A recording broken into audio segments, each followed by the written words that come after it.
പഠിക്കണം. വിശുദ്ധ ഖുർആനിൽ സൂറത്തു തൗബയിൽ 34-ാമത്തെ ഒരു വാചകമുണ്ട്, നിങ്ങൾ വായിക്കണം, പഠിക്കണം. യാ അയ്യുഹല്ലദീന ആമനൂ, ഓ വിശ്വാസികളെ, ഇന്ന കസീറൻ മിനൽ അഹ്ബാരി വറഹ്ബാൻ, പണ്ഡിത പുരോഹിതന്മാരിൽപ്പെട്ട ധാരാളം പേർ ജനങ്ങളുടെ ധനം അന്യായമായി തിന്നുന്നവരാണ്. ജനങ്ങളുടെ ധനം അന്യായമായി തിന്നുന്നവരാണ്. ഇത് അള്ളയാണ് സഹോദരങ്ങളെ പറഞ്ഞത്. റബ്ബ് പറഞ്ഞ വാചകത്തിൽ നമുക്ക് വിശ്വാസമില്ലേ? നിങ്ങളുടെ ഈ ഒരു ആയത്തിൽ പറഞ്ഞ 2 സിഫത്ത് ഇതേ നാട്ടിലുള്ള മുസ്ലിയാക്കന്മാർക്കുണ്ട്. ഞാൻ അദ്ദേഹത്തെ അവരെന്നും ചെറുതാക്കലല്ല, അവർ ചെയ്ത കാര്യം ഞാൻ തുറന്നു പറയാണ്. യഅ്കുലൂന അംവാലൻ നാസ് ബിൽ ബാത്തിൽ, അന്യായമായി ജനങ്ങളുടെ ധനം തിന്നുമെന്ന് അള്ളാഹു പറഞ്ഞുവല്ലോ. നിങ്ങളുടെ തൊട്ടടുത്ത ജംഗ്ഷനിൽ ബായാർ എന്ന പ്രദേശത്ത് അള്ളാഹു ഏറ്റവും കൂടുതൽ മഹത്വമുണ്ടാക്കിയ സ്വലാത്ത് വിറ്റ് കോടികൾ സമ്പാദിച്ചത് ഇത് ഏറ്റവും വലിയ ഉദാഹരണമാണ്. ജനങ്ങളുടെ ധനം അന്യായമായി തിന്നുന്നു.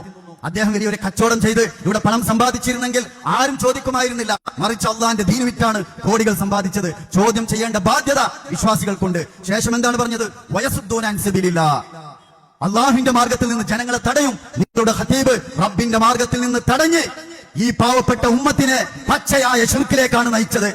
അതിനെ ഖണ്ഡിക്കേണ്ട ബാധ്യത ഇതേ നാട്ടിലുള്ള ഖതീബ് എന്ന നിലയ്ക്ക് എനിക്കുമുണ്ട്.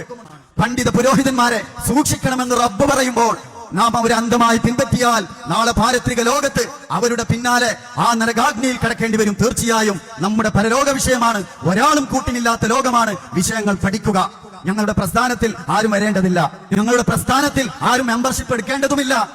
ഒരിക്കലും നശിച്ചു പോകാത്ത പരലോകത്ത് അള്ളാഹു സ്വർഗമൊരുക്കിയിട്ടുണ്ട്, നരകമൊരുക്കിയിട്ടുണ്ട്. ആ നരകത്തിൽ എത്തിയതിനു ശേഷം പിന്നെ വിലാപിച്ച് കാര്യമില്ല സഹോദരങ്ങളെ. ദുനിയാവ് എന്നുള്ളത് നശിച്ചു പോകുന്ന ഒന്നാണ്. 60ഉം 70ഉം തീരുന്ന ഈ ആയുസിനിടയിൽ പരിശുദ്ധ ഖുർആനിനെ കുറിച്ച് അല്പസമയം അത് പഠിക്കാൻ സമയം കണ്ടെത്തില്ല എങ്കിൽ പരലോകത്ത് ഖേദിക്കേണ്ടി വരും. അതിന് ഒരൊറ്റ വഴിയേ ഉള്ളൂ, വിശുദ്ധ ഖുർആനിലേക്ക് മടങ്ങുക, സുന്നത്തിലേക്ക് മടങ്ങുക.